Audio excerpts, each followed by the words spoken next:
Slimmer bezels, silver and space grey color, supports 5G, has an 8.7-inch display and it should come at a price of $649. Welcome to my channel, this is D-Tech and I'm Daniel. Let's see what we got here.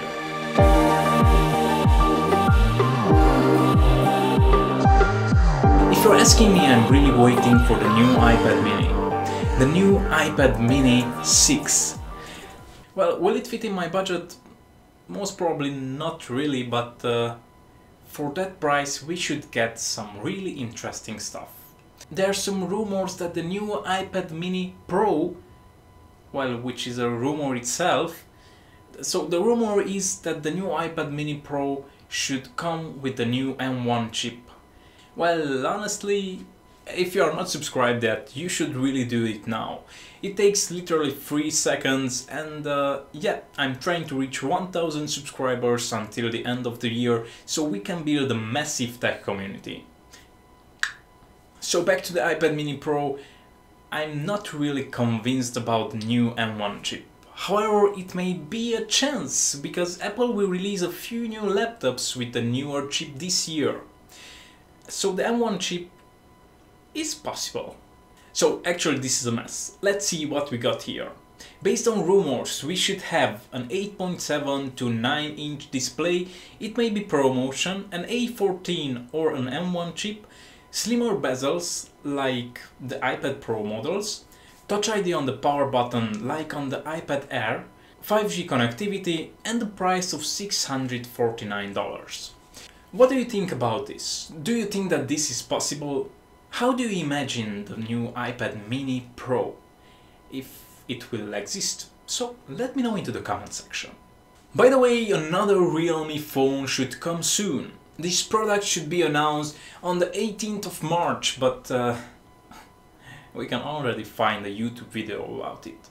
The phone is one of the free Realme Narzo 13s. The review model comes with the Android 11, 6 GB of RAM, 128 GB of storage and the Helio G95 processor.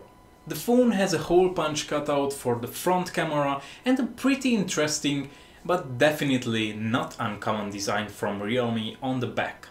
The phone is also featuring a 6.5-inch IPS LCD FHD plus 19Hz refresh rate display with a peak brightness of 580 nits.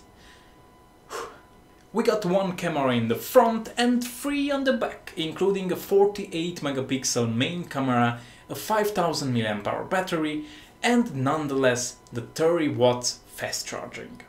So back to Apple. This year we got a lot of things, from the Apple TV to the AirTags to the iPads to the, well, a lot of things.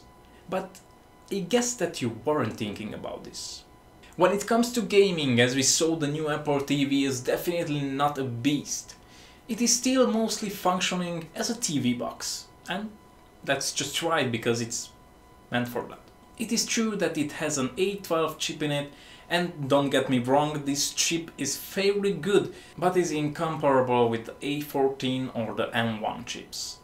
So what will come, it will be a bit confusing from Apple, because they showed in every of their products that they are more like productivity focused and they are kind of leaving the gaming things in the shadows. This happened until now. Well, it looks that the company is working on a new hybrid gaming console. Something similar to the Nintendo Switch. According to this Korean site, the console may come with a brand new chipset type.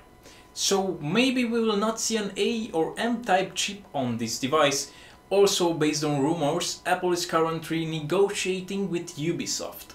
So what do you think about this? To be honest with you, I think that we should definitely take it with a pinch of salt, but I'm curious about what you are saying, so let me know into the comment section.